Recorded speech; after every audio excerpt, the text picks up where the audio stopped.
Hello everyone, good morning to all of you. आज हमारा जो नेक्स्ट फाइलम है पोरिफेरा की क्लासिफिकेशन के बाद नेक्स्ट जो हमने करना है सिलेंट्रेटा। ठीक है, फाइलम सिलेंट्रेटा और इसी फाइलम सिलेंट्रेटा का दूसरा नाम है निडेरिया। ठीक है, एक नाम है सिलेंट्रेटा, दूसरा नाम क्या है, निडेरिया है। अब पहले मैं इनकी आपको डेरिवेशन बताऊंगी कि सिलेंट्रेटा नाम क्यों पड़ा, निडेरिया नाम क्यों पड़ा। ठीक है, देखो सिलेंट्रेटा जो है ये एक ग्रीक वर्ड से डिराइव हुआ है। ग्रीक वर्ड जो है हमारे पास क्या है, ये देखो सील, एंटर एंड एटा। इसका मतलब कैविटी, इंटेस्टाइन और ग्रुप, मतलब ऐसे ग्रुप ऑफ ऑर्गेनिज्म जिनकी बॉडी में एक कैविटी बनती है जो एक्ट करती है इंटेस्टाइन। इंटेस्टाइन का मतलब डाइजेशन का काम करती है। ठीक है, जैसे मैंने एक जर्नल डायग्राम हाइड्रा की बनाई है। इसकी बॉडी के अंदर देखो ये एक कैविटी बनी हुई है। ये जो कैविटी है ना, इस कैविटी को बोलते हैं सिलेंट्रॉन कैविटी, या इस कैविटी के अंदर प्रोसेस ऑफ डाइजेशन होती है। मतलब जो खाना है यहाँ से एंटर होता है, फूड जो है एंटर होगा, इसी कैविटी के अंदर डाइजेशन होगी। ठीक है, और ये जो कैविटी है एक ही साइड से ओपन है, दूसरी साइड से ओपन नहीं है।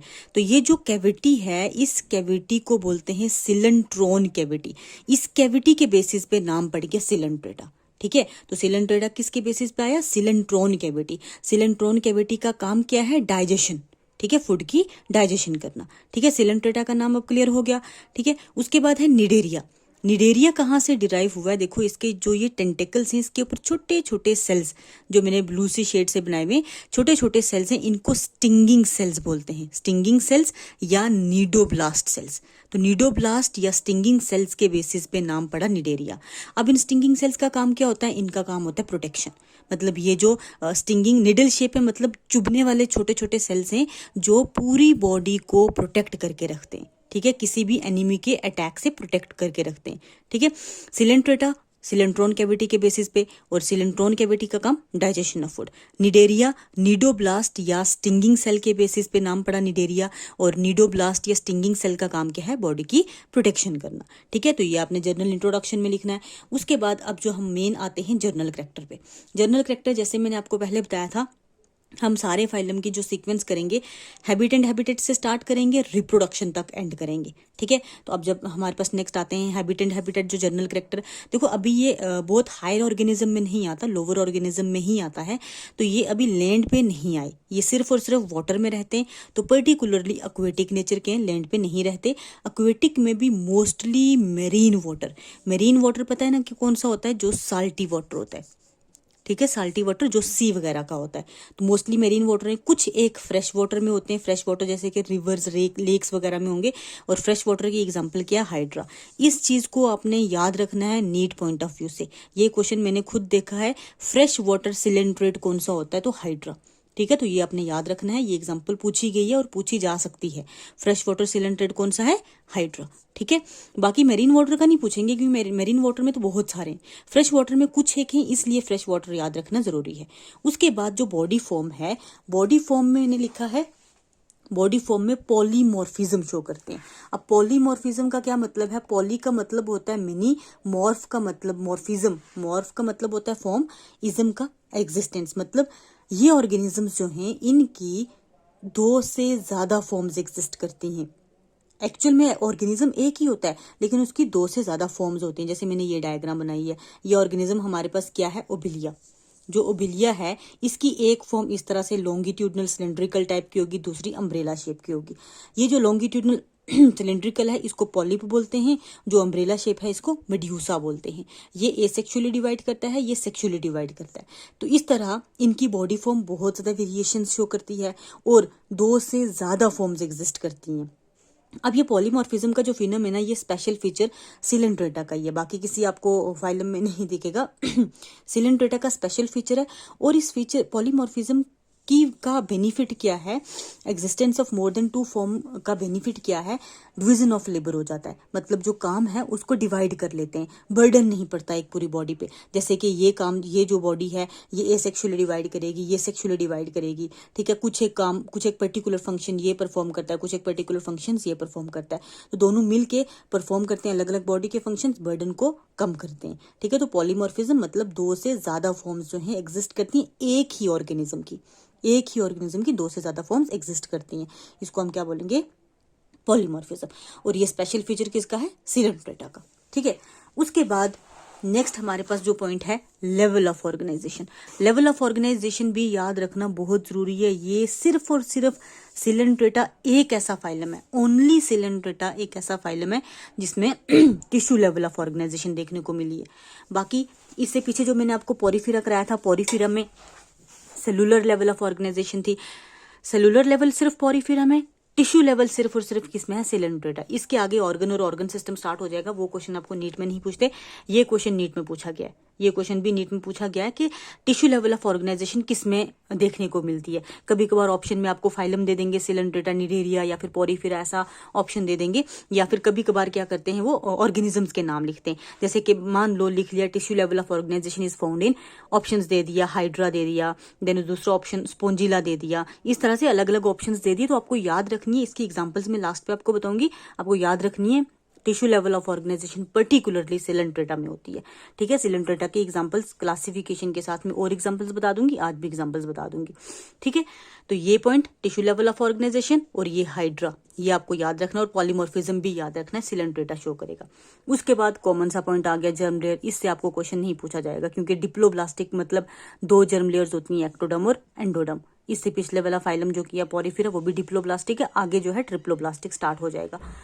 ठीक है, तो ये आपने जस्ट याद रखना, 2 जर्म लेयर्स होती हैं। अगर आपको नहीं पता जर्म लेयर्स क्या होती हैं, देखो जब ये जाइगोट बनता है, जाइगोट के बाद क्लीवेज होके मोरूला ब्लास्टुला बनते हैं, उसके बाद इस तरह से जर्म लेयर बनती है। और ये जो जर्म लेयर्स होती हैं ये पूरी ऑर्गेनिज्म की बॉडी की फॉर्मेशन करती हैं।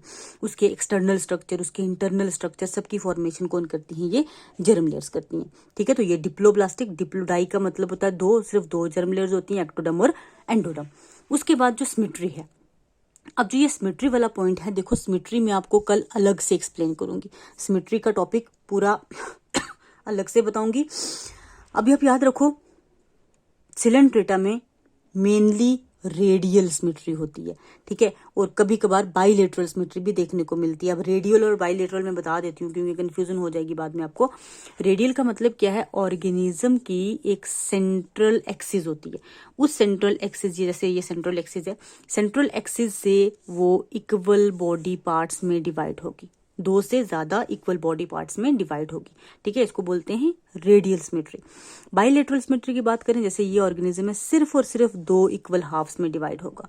ठीक है, बाइलेटरल में 2 इक्वल हाफ्स, रेडियल में 2 से ज्यादा equal halves from the central axis. ठीक है, बाकी सिमेट्री जो है वो मैं कल आपको इसकी डिटेल बताऊंगी, अभी सिर्फ रेडियल और बाइलेटरल को समझो। ठीक है, उसके बाद नेक्स्ट पॉइंट है हमारे पास हेड एंड अपेंडेजेस। ठीक है, हेड एंड अपेंडेजेस। तो हेड एंड अपेंडेजेस इसमें एब्सेंट होते हैं। Head and appendages totally absent है, ना तो पर्टिकुलर हेड है ना अपेंडेजेस होती हैं। लेकिन जो टेंटेकल्स हैं, टेंटेकल्स जैसे ये टेंटेकल्स हो गए, ये वाले टेंटेकल्स, ये काम करते हैं लोकोमोशन, मतलब मूवमेंट का काम जो है टेंटेकल्स करते हैं। उसके बाद बॉडी वॉल जो है, बॉडी वॉल्स इसमें 2 होती हैं, एक एपिडर्मिस और गेस्ट्रोडर्मिस। एपिडर्मिस जैसे देखो ये बाहर वाली एपिडर्मिस, और अंदर वाली जिसमें डाइजेशन होती है पर्टिकुलरली उसको क्या बोलते हैं, गेस्ट्रोडर्मिस। ठीक है, उसके बाद स्केलेटन। स्केलेटन का मतलब क्या होता है, ढांचा। जैसे हमारा स्केलेटन किसका बना होता है, बोन्स का बना होता है। इनमें बोन्स खैर तो होती नहीं, लोअर ऑर्गेनिज्म है। तो कैल्केरियस, कैल्शियम का स्केलेटन, कैल्शियम का स्केलेटन बनता है इनकी बॉडी में, जिसकी वजह से इनकी बॉडी थोड़ी सारी हार्ड होती है।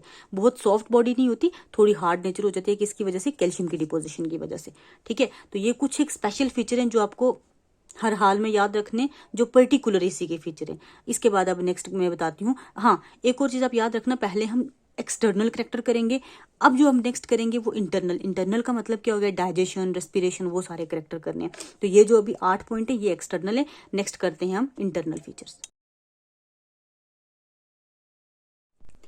नेक्स्ट है हमारे पास डाइजेशन। ठीक है, तो जो डाइजेशन होती है सिलेंट्रेटा में, डाइजेशन कहाँ होगी, इनसाइड द सिलेंट्रॉन कैविटी। जैसे ये वाली कैविटी मैंने पीछे भी आपको हाइड्रा की डायग्राम में बताई थी।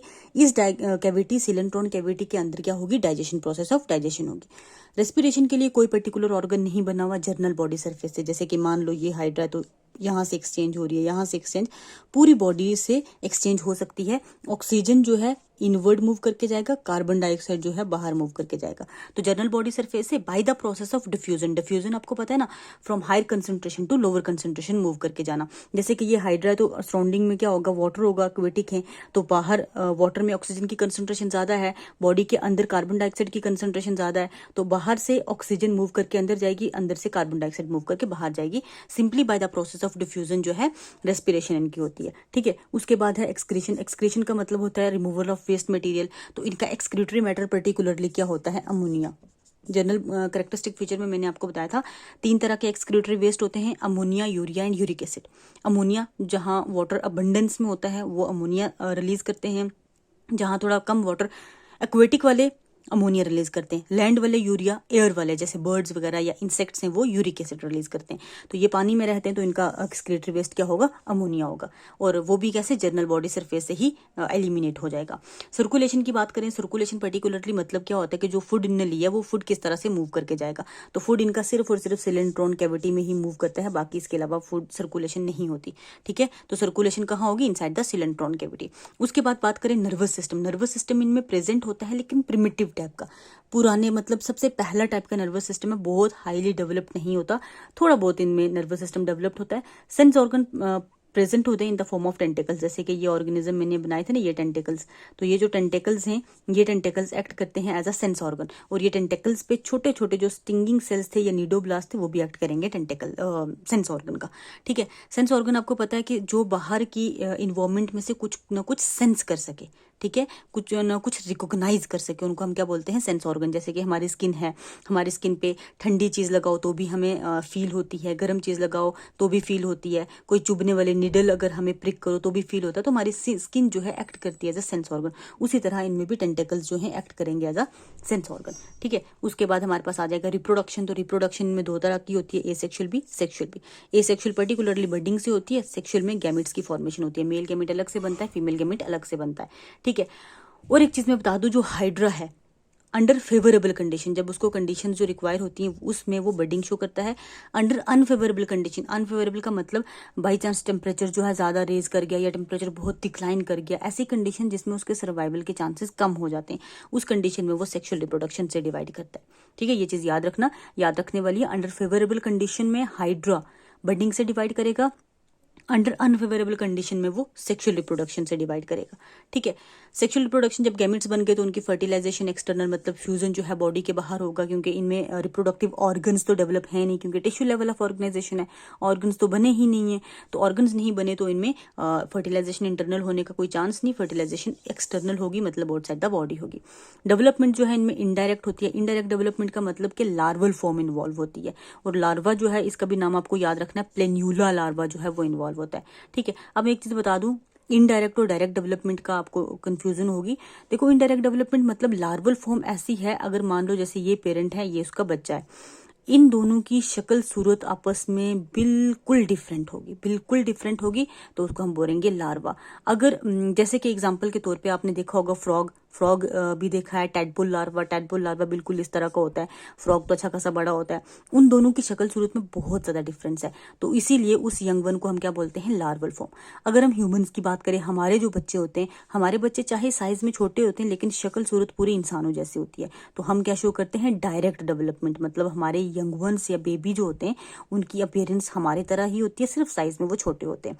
लेकिन जो इन लोअर ऑर्गेनिज्म में जो इनके यंग वंस होते हैं वो शक्ल सूरत में टोटली डिफरेंट होते हैं, इसलिए हम उनको क्या बोलते हैं, लार्वल फॉर्म। तो इनकी डेवलपमेंट क्या होगी, इनडायरेक्ट डेवलपमेंट होगी। प्लेन्यूला लार्वा भी याद रखना जरूरी है, नाम याद रख लेना, प्लेन्यूला लार्वा, ठीक है। तो आज हम यहीं तक करेंगे। हाँ, एग्जाम्पल्स में आपको बता देती हूँ, एग्जाम्पल्स इसमें जेलीफिश, जेलीफिश आएगा, देन उसके बाद ओबिलिया है, सी एनीमून है, ठीक है। उसके बाद हाइड्रा है। पीडीएफ में सारी मैंने आपको एग्जांपल्स मेंशन की हुई हैं, ये थोड़ी सारी एग्जांपल्स याद रख लो। उसके बाद जब मैं क्लासिफिकेशन करूंगी, क्लासिफिकेशन में सारी की सारी एग्जांपल्स बता दूंगी, ठीक है। तो आज हम यहीं तक रखते हैं, जहां से कंफ्यूजन होगी। हाँ, आज आप 2 ऑब्जेक्टिव्स मुझे बताओगे। एक तो मुझे बताओ फ्रेश वाटर स्पॉन्ज का नाम, फ्रेश वाटर स्पॉन्ज क्या है, ठीक है, उसका नाम आपने मुझे कमेंट सेक्शन में बताना है। उसके अलावा एक और क्वेश्चन आपने मुझे बताना है, जो मैंने बताया था ग्लास रोप स्पॉन्ज, ठीक है, ग्लास रोप स्पॉन्ज का दूसरा नाम क्या है। देखो ये आपको दूसरे नाम याद रखने बहुत जरूरी हैं अगर आपने नीट पॉइंट ऑफ व्यू से पढ़ना है। तो आप घर बैठ के पढ़ रहे हो तो नीट को माइंड में रख के पढ़ो। तो क्लासिफिकेशन में मैंने आपको बताया था जैसे वो अपने ऑर्गेनिजम्स के नाम याद रखने हैं, उनके कॉमन नेम याद रखने, उनके साइंटिफिक नेम याद भी रखने। तो आपने दो मुझे क्वेश्चन के आंसर देने, फ्रेश वाटर स्पॉन्ज कौन सा है और जो ग्लास रोप स्पॉन्ज है उसका दूसरा नाम क्या है। ठीक है, तो ये आप अगर नहीं भी आपको पता तो भी आप देख के बता दो ताकि आपको नेक्स्ट टाइम के लिए याद रहे।